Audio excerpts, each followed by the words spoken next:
이사야서 13장부터 27장까지는 이방 나라들에 대한 예언의 말씀이 기록이 되어 있습니다. 그 중에 13장과 14장은 바벨론에 대하여서 예언하고 계세요. 이 바벨론은 BC 586년에 유다 나라를 멸망시키고 그들을 포로로 끌고 갔었던 역사적 바벨론이 있고요. 그리고 요한계시록에서 예언하고 있는 말세의 세상 나라 적그리스도가 통치하는 큰 성 바벨론이 있습니다. 이사야 선지자는 이 두 바벨론을 역사적인 순서 없이 같이 보고 있는 거예요. 그래서 역사적 바벨론 사건과 또 세상 끝날에 등장할 이 큰 성 바벨론을 같이 보고 지금 예언을 하고 있는 거예요. 이사야 선지자가 미래 사건을 보면서 예언할 때에는 그 시간의 순서를 구분하지 않고 보는 겁니다.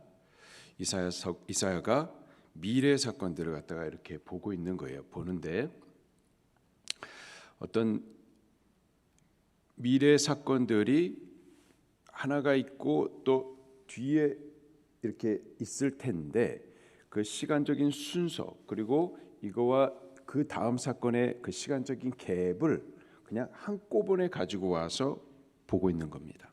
예를 들어서 예수 그리스도의 초림의 사건이 앞으로 있을 거예요. 그리고 예수 그리스도의 재림의 사건이 세상 끝날에 또 있을 겁니다.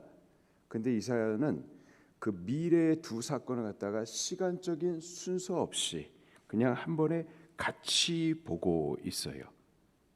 그래서 얘기를 하면서 시간적인 갭을 두지 않고 예수 그리스도의 초림의 사건을 말하면서 재림의 사건을 같이 말하고 이렇게 보고 있는 겁니다. 바벨론에 대한 예언도 마찬가지예요. 구약 시대에 유다를 멸망시켰었던 그 역사적인 바벨론과 또 세상 끝날에 하나님의 백성을 대적하는 큰 성 바벨론을 어떤 시간적인 순서와 그 갭의 차이를 구분 없이 같이 보면서 예언을 하고 있는 겁니다. 이 사실을 우리가 인식하면서 이사야서와 또 다른 예언서들을 이런 사실을 인식하면서 봐야지 성경이 더 확 열리게 될 거고 좀 혼동이 없을 거예요. 이사야가 13장에 바벨론에 대하여서 심판을 예언을 하시죠. 바벨론에 대한 심판 예언은 곧바로 이스라엘의 회복과 연결이 됩니다. 그래서 14장 1절부터 이제 이스라엘의 회복을 예언을 해주고 있어요. 1절 말씀을 같이 보겠습니다. 시작. 여호와께서 야곱을 긍휼히 여기시며 이스라엘을 다시 택하여 그들의 땅에 두시리니 나그네 된 자가 야곱 족속과 연합하여 그들에게 예속될 것이며. 자, 하나님께서 야곱을 긍휼히 여기시겠다. 또 이스라엘을 다시 택하여서 그들을 약속의 땅으로 다시 들이시겠다. 이런 예언을 하십니다. 바벨론으로부터 회복될 이스라엘의 예언을 하시는 거예요. 이스라엘이 끊임없이 범죄를 하죠. 그래서 결국 하나님의 징계를 심판을 받아가지고 바벨론에 의해서 멸망당하고 약속의 땅에서부터 쫓겨나서 이렇게 포로가 될 겁니다. 그런데 징계 후에 하나님께서 그들을 다시 긍휼히 여겨주시고 또 다시 약속의 땅으로 돌아오게 하실 것을 지금 약속을 하고 계시죠. 이러한 회복의 약속이 역사적으로 두 번 성취됩니다. 먼저는 유다 나라가 기원전 606년 그리고 597년 그리고 586년 이렇게 세 차례에 걸쳐 가지고 바벨론에 의해서 침공을 받고 결국은 멸망을 당하고 포로로 끌려가요. 약속의 땅에서부터 범죄하니까 이 약속의 땅이 저들을 내치게 되는 겁니다. 그래서 이방 나라에 포로로 끌려가 있는데 이 사건도 이사야를 통해서 미리 예언을 했고 또 이사야를 통해서 다시 회복될 것도 예언해 주신 대로 그들이 하나님의 긍휼하심을 받아서 606년 1차 포로로 끌려간 그때를 기준해 가지고 70년 만에 예루살렘으로 다시 돌아옵니다.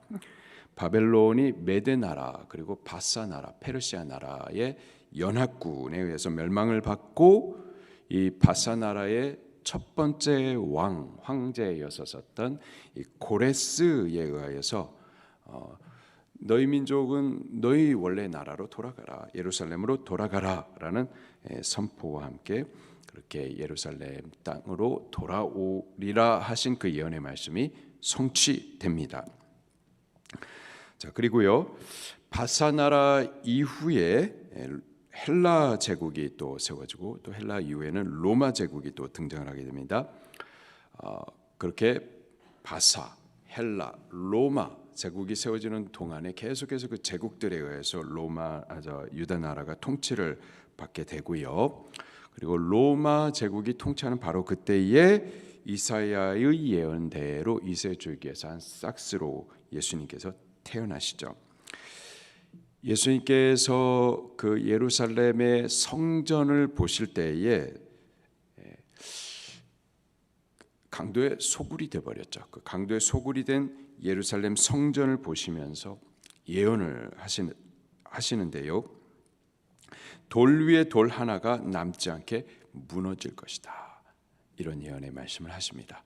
그리고 나서 AD 70년에 로마의 장군 디도에 의하여서 예루살렘이 완전히 박살이 납니다. 그리고 유다 나라가 사라져 버리고 유다 민족은 이방 나라 가운데서 그렇게 다 흩어져 나가게 되죠. 그러다가 나라가 완전히 사라지고 민족은 다 뿔뿔이 흩어졌었는데 1948년도에 그 땅과 그리고 국권을 회복받아요. 그리고 열방에 흩어졌었던 이방에 흩어졌었던 이스라엘 민족이 바로 다시 찾은 그 이스라엘 땅으로 다시 돌아오게 되죠. 이렇게 역사적으로 약속의 땅으로 돌아오게 될 것이다 라는 예언의 말씀이 2번 성취됩니다. 자, 그런데요, 오늘 본문 2절 말씀을 보게 되면 1절은 역사적으로 분명히 성취가 됐는데 2절 말씀을 보게 되면은 역사 가운데에서 그렇게 되어진 일이 없습니다. 어떤 내용인지 2절을 같이 볼게요. 시작.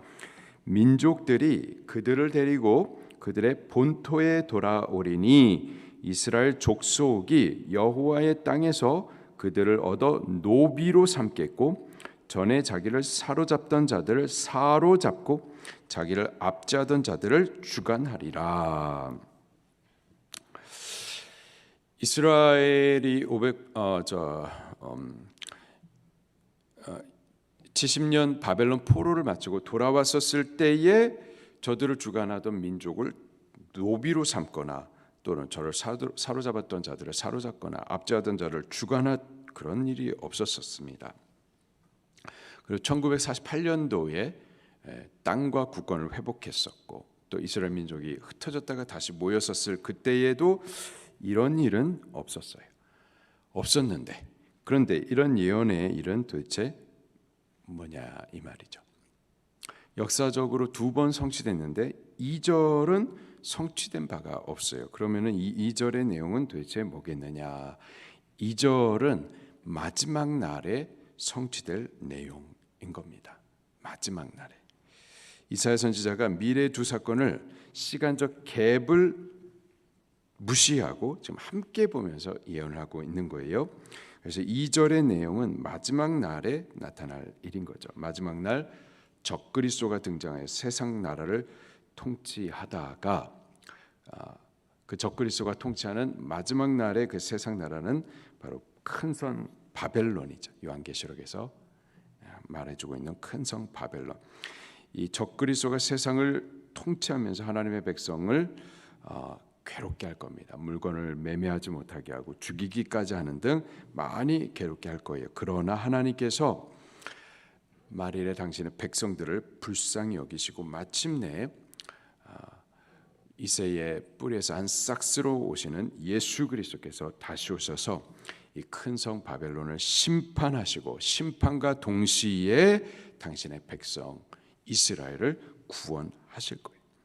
그때 이스라엘 참 성도 영적 이스라엘이 그리스도와 함께 흰 옷을 입고 마지막 전쟁을 치르게 될 겁니다. 그때 성도들이 그들을 사로잡았던 이들을 사로잡고 그들을 압제하던 그들을 주관하는 등 그리스도와 함께 최후 승리를 이루게 될 겁니다. 그리고 승리한 백성들은요 구원을 하나님을 향해서 찬송하게 될 거예요. 3절 말씀을 같이 볼까요? 시작. 여호와께서 너를 슬픔과 곤고와 및 내가 수고하는 고역에서 놓으시고 안식을 주시는 날에, 자 회복하실 바로 그때의 4절입니다. 시작. 너는 바벨론 왕에 대하여 이 노래를 지어 이르기를 압제하던 자가 어찌 그리 그쳤으며 강포한 성이 어찌 그리 패하였는고. 5절. 여호와께서 악인의 몽둥이와 통치자의 규를 꺾으셨도다. 7절 같이 볼게요. 시작. 이제는 온 땅이 조용하고 평온하니 무리가 소리 높여 노래하는도다. 아멘. 바벨론 멸망과 함께 온 땅이 평온하고 조용하고 소리 높여 노래할 것이다. 이렇게 기록을 해주고 있습니다.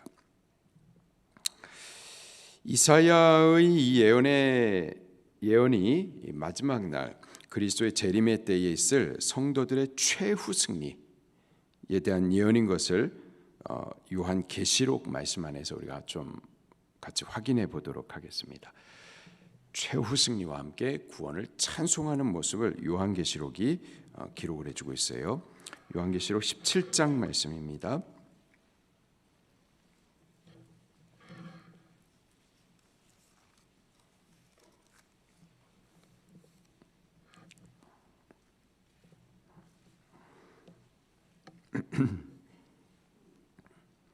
요한계시록 17장 14절 말씀이에요.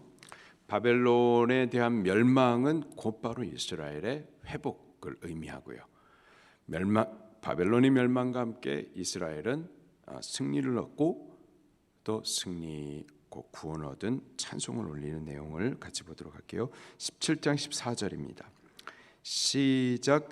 그들이 어린 양과 더불어 싸우려니와 어린 양은 만군의 주시요 만왕의 왕이심으로 그들을 이기실 터이요 또 그와 함께 있는 자들 곧 부르심을 받고 택하심을 받은 진실한 자들도 이기리로다. 자, 어린 양은 만왕의 왕이신 예수님을 말하죠. 그가 재림하시는 때에는 바벨론과의 최후 전쟁을 치르시고 승리할 겁니다. 그리고요 그와 함께하는 자들 곧 참 성도들이 그리스도와 함께 이 전쟁에서 승리하게 될 겁니다. 18장을 또 같이 보도록 할게요. 18장 1절과 2절 말씀 시작. 일 후에 다른 천사가 하늘에서 내려오는 것을 보니 큰 권세를 가졌는데 그 영광으로 땅이 환하여졌더라. 힘찬 음성으로 외쳐 이르되 무너졌도다 무너졌도다 큰 성 바벨론이여 귀신의 처소와 각종 더러운 영이 모이는 것과 각종 더럽고 가증한 새들이 모이는 곳이 되었도다. 9절과 10절입니다. 시작.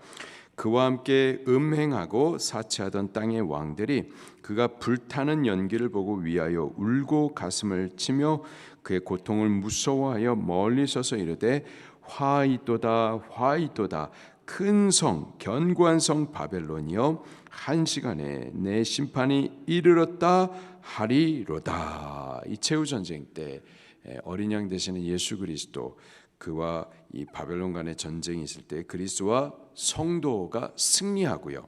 바벨론은 불타 무너지게 될 겁니다. 자, 그때 그리스도와 함께 승리한 주의 백성들이 그 구원을 인하여서 찬송을 부를 겁니다. 19장 1절과 2절 말씀 시작.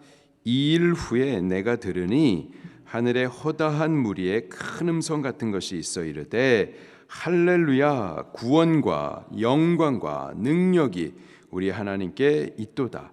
그의 심판은 참되고 의로운지라 음행으로 땅을 더럽게 한 큰 음녀를 심판하사 자기 종들의 피를 그 음녀의 손에 갚으셨도다 하고, 이 여기서 말하는 음녀는 큰 성 바벨론을 말합니다. 이 바벨론과의 최후 전쟁을 위해서 그리스도께서 오실 것이고, 그리스도와 함께 주의 백성들이 이 최후 전쟁에서 승리를 얻게 될 겁니다. 바벨론은 심판을 받아 무너지고, 바벨론의 멸망과 함께 그리스도의 백성들은 이제 승리를 하게 되고, 승리한 그리스도의 백성들이 구원을 찬송합니다.